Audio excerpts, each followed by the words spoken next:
आज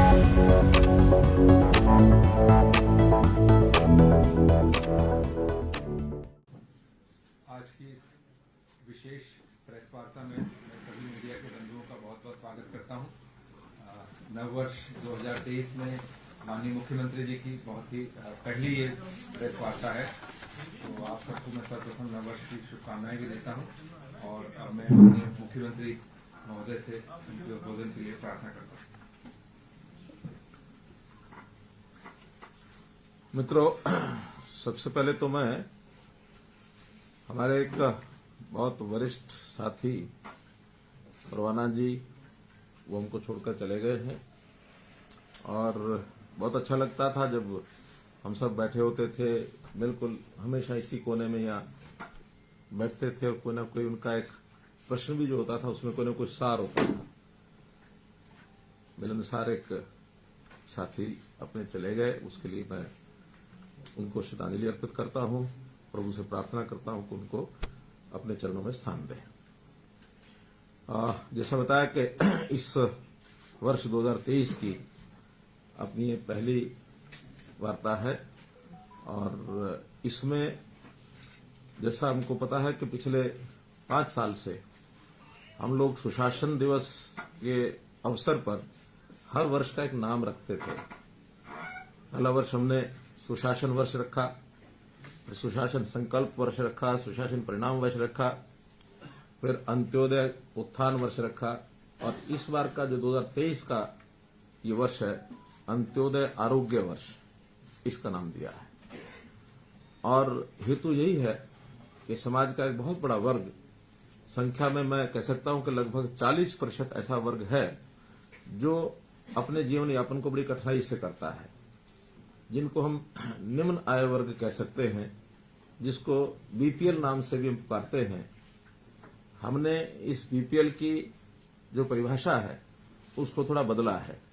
पहले ये बीपीएल, वैसे तो कई पैरामीटर्स हैं लेकिन एक पैरामीटर उसमें इनकम का होता है, वार्षिक आय, वो 1,20,000 रुपया होती थी। पिछले 2 वर्ष से इसको बढ़ाकर हमने 1,80,000 रुपया किया है।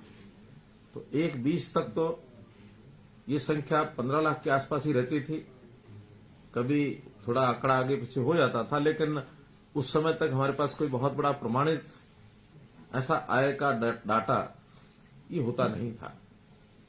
हमने जब से परिवार पहचान पत्र लागू किया तो उसमें उस परिवार की प्रमुख बातें जो एकत्र की, जिसका सत्यापन किया, वेरिफिकेशन हुआ, उसमें जैसे डेट ऑफ बर्थ है, जैसे उस व्यक्ति का व्यवसाय है, आयु के हिसाब से उसकी जो भी यानी उसका जो व्यस्तता रहती है, उसमें विद्यार्थी है तो विद्यार्थी अथवा व्यवसाय करता तो व्यवसाय, 60 वर्ष की आयु के बाद उसको सोशल जस्टिस के लाभ उसको मिले, इस प्रकार से ये सब बातें उसमें रहती थी। सत्यापन करने के बाद आय के हिसाब से अब जो ध्यान में आया है कि ये आंकड़ा हमारा बीपीएल का ये 29 लाख हो गया है। तो हमने 29 लाख लोगों की चिंता, जो आबादी का लगभग 40% बनता है, इसकी चिंता सबसे पहले की जाए। उसी का अधिकार मैं मान के चलता हूं कि सरकारी जितने भी रिसोर्सेज हैं, संसाधन हैं, उसके ऊपर पहला अधिकार उनका है। उनको मुख्य धारा में लाना, उनकी आय को बढ़ाना, जिसके कारण से प्रदेश की आर्थिक स्थिति अच्छी होगी, देश की आर्थिक स्थिति में भी बढ़ोतरी होगी, तो गरीब आदमी को लाभ पहुंचाने का हमारा एक संकल्प। और उसमें भी जैसा 5 चीजें हमेशा मैं चर्चा करता हूं, 5S, शिक्षा, स्वास्थ्य, सुरक्षा, स्वावलंबन और स्वाभिमान। तो इन 5 चीजों में उनको कैसे बूस्ट मिले। शिक्षा के नाते हम लोगों ने बहुत से विद्यालय पहले जो बढ़ाए थे, बढ़ाने के बाद शिक्षा का स्तर अच्छा करने के लिए बहुत से काम किए। अध्यापकों को भी ठीक भर्ती उसकी वहां होकर के शिक्षा अच्छी मिले। अध्यापकों की जो कमी है उसको हम पूरा कर रहे हैं, चाहे वो भर्ती के नाते, चाहे HKRM के नाते।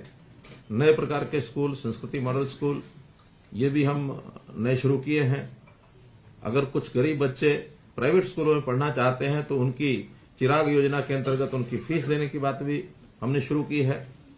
अभी पिछले 1 वर्ष से सब स्कूलों में डुअल डेस्क की व्यवस्था और वहां इंफ्रास्ट्रक्चर के नाते जो जो कमियां हैं वो सब पूरी कर रहे हैं।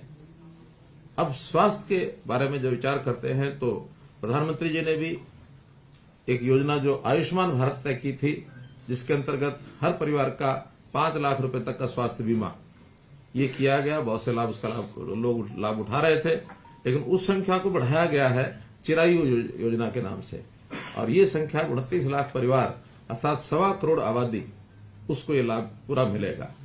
हर ऐसे नागरिक का पहले फेज में 180 तक, दूसरे फेज में उससे आगे भी बढ़ेंगे, उनका एक प्रकार से शारीरिक स्वास्थ्य परीक्षण ये करने की योजना भी बनी है, जिसमें लगभग अभी तक 1 लाख लोगों का और स्वास्थ्य परीक्षण हो चुका है। क्योंकि ये बड़ा काम है, इसके सेंटर्स हमको बढ़ाने पड़ेंगे, साल भर तक ये लगातार चलेगा, तो ये 180 तक की आबादी, इसको सबको हम स्वास्थ्य परीक्षण इसका करा सकेंगे, ताकि जरूरत पड़ने पर वो अपना स्वास्थ्य का एक प्रकार से जांच करा के उसमें कोई आवश्यकता है तो उसका इलाज भी व्यक्ति करा सके। इसी प्रकार लोगों के रोजगार के लिए हर ऐसा परिवार जिसके घर में आय कम है, उसके एक व्यक्ति को रोजगार कैसे दिया जाए, मुख्यमंत्री अंत्योदय उत्थान योजना ये हमने चलाई थी। लगभग 30,000 लोगों को उसके अंतर्गत लोन्स दिए गए हैं। कुछ लोगों की स्किलिंग के माध्यम से उनकी ट्रेनिंग हो रही है ताकि अपना काम वो कर सकें। HKRN जो नया एक पोर्टल बनाया है, उसमें भी अभी तक 4,000 लोगों को, और जो गरीब परिवार हैं उनको टेम्परेरी एक नौकरी दी गई है। तो ऐसे उनके व्यवसाय के लिए हम सारे काम कर रहे हैं। अब जो इस वर्ष के प्रारंभ में हमने कहा कि इनको सबको, जिनके राशन कार्ड नहीं है, ऐसे परिवारों को राशन कार्ड ऑटोमेटिकली बन जाएगा। तो ऑटोमेटिकली राशन कार्ड बनाने में जब उसका एनालिसिस किया गया तो बहुत ऐसे परिवार हैं जिनको राशन कार्ड पहले से वर्षों से नहीं मिले हैं, और बहुत ऐसे भी हैं जो उस पैरामीटर से बाहर हैं, जो राशन कार्ड का लाभ उठा रहे हैं, पीले राशन कार्ड का, वो वास्तव में अपात्र हैं, जो डिजर्व नहीं करते हैं। ऐसे लोगों के राशन कार्ड काटे भी हैं।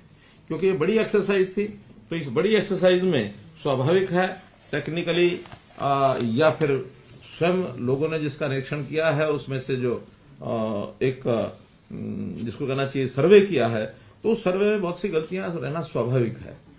तो जो गलतियां उसमें ध्यान में आई हैं, तो उन गलतियों को ठीक करने के लिए हम जनवरी माह में ऐसे सब लोगों की शिकायतें लेकर के उनकी गलतियां ठीक कर देंगे। ऐसा आज मैंने एडीसीज की मीटिंग लेकर के और निर्देश दिए हैं, और उन्होंने भी तय किया कि 31 जनवरी तक ये सारी चीजें हम ठीक कर देंगे। उसके लिए 2 टेलीफोन नंबर भी जारी किए गए हैं, और उन टेलीफोन नंबर के ऊपर लोग अपनी शिकायत करा सकते हैं। टेलीफोन नंबर है 1800-180-2087। तो ये जो 11 अंकों का एक नंबर रहता है, और इसी प्रकार से जो 4 अंकों का एक छोटा नंबर होता है 1967। तो ऐसे ये 2 नंबर प्रचारित किए गए हैं ताकि लोग अपनी शिकायत इस पर दर्ज करा सके, और उनको 15 दिन के अंदर अंदर सोल्यूशन करने के लिए भी आज हमने कह दिया है। किसी कारण से 15 दिन में प्रोसेस पूरी नहीं होती है उस शिकायत को ठीक करने के लिए, तो 15 दिन बाद इस महीने का राशन कार्ड ऑटोमेटिकली उनको मिलेगा। उनको समाचार जाएगा कि आप लोग 15 दिन के अंदर अगर ये समस्या काल नहीं हुआ है तो आप लोग राशन के इस महीने के हकदार हैं, ताकि आगे आने वाले समय में उसकी निस्तारण किया जा सके उसकी कंप्लेंट का। उसके बाद अगर वो श्रेणी में रहता है तो लेगा, और नहीं रहता है तो फिर उसमें से उसका नाम हट जाएगा। जिन लोगों के नए कार्ड बनाए गए हैं वो तो 12 लाख के लगभग परिवार ऐसे हैं, और 12 लाखों को लोगों ने प्रयत्न करने के बाद भी जिनके कार्ड बनते नहीं थे, तो एक साथ एक क्लिक से उनके कार्ड बनाए गए हैं। इतनी बड़ी संख्या में कभी नए कार्ड आज तक नहीं बने, पहली बार ये 12 लाख एक साथ बने हैं। तो इससे लोगों को बहुत एक प्रकार का सुविधा हुई है, बहुत लोग इससे प्रसन्न हैं। जिनके बीपीएल कार्ड कटे हैं उसमें से कई प्रकार हैं, और एक्सक्लूजन के नाते उनको काटा है। 1,32,000 परिवार तो ऐसे निकले हैं जो ITR भरते हैं, इनकम टैक्स रिटर्न भरते हैं। अब इनकम टैक्स रिटर्न भरने वाला स्वाभाविक है कि वो इस रेंज से बाहर है, तभी वो इनकम टैक्स भरता है। हो सकता है वो 2011 में उसकी स्थिति ऐसी नहीं रही होगी, लेकिन 11 साल बीत जाने के बाद कभी किसी ने कटवाया नहीं अपने आप। अब उस डाटा को लिया है तो वो 1,32,000 परिवार, और वो तो ठीक कराने के लिए भी वापस लौटे नहीं हैं। उनको पता लग गया है कि हम इनकम टैक्स पे ही हैं तो नहीं जाएंगे। इसी प्रकार से सरकारी और अनुबंधित कर्मचारी ऐसे भी उसमें 51,489 51,500 लगभग ये लोग निकले हैं जो सरकारी नौकरी प्राप्त कर चुके हैं। सरकारी पेंशनर्स 2,100 नाम ऐसे हैं जो सरकारी पेंशनर्स निकले हैं। हो सकता है उस समय उन्होंने गलती से बनवा लिया हो, जो आज रिटायर होने के बाद सरकारी पेंशन ले रहे हैं, तो भी पेंशनर्स का तो डाटा हमारे पास आया है। ऐसे परिवारों के भी राशन कार्ड कटे हैं। जिनकी वार्षिक आय सर्वे के बाद 1,80,000 से, अर्थात जो इन श्रेणियों में नहीं है, इसके अलावा जो हैं वो भी 3,44,000 हैं। उसमें जिन लोगों का सर्वे मानव किन्हीं कारण से गलत है तो वो जो शिकायत करेंगे तो उनका दोबारा से सर्वे होगा और फिर उसमें अगर कोई गलती किसी कारण से हुई है तो उसको ठीक किया जाएगा। 2 श्रेणियां ऐसी हैं, औद्योगिक श्रमिक और जो किसानों का फसल प्रोक्योरमेंट का कीमत 4 लाख या इससे ऊपर है। ऐसी 2 श्रेणियों को भी चिन्हित किया है, क्योंकि औद्योगिक श्रेणी के जो भी लोग हैं, ये ठीक है कि उसमें मिनिमम वेजेस ये भी सब तय होते हैं, लेकिन कई जगह मिनिमम वेजेस भी 15,000 नहीं होते, उससे कम होते हैं। और जो लोग 4 लाख रुपए का अपना जिन्स बेचते हैं, उसमें कुछ फसलें तो ऐसी हैं जिनका 1,80,000 इनकम मानी जा सकती है, कुछ ऐसी भी हैं शायद उसमें 1,80,000 नहीं होती होगी।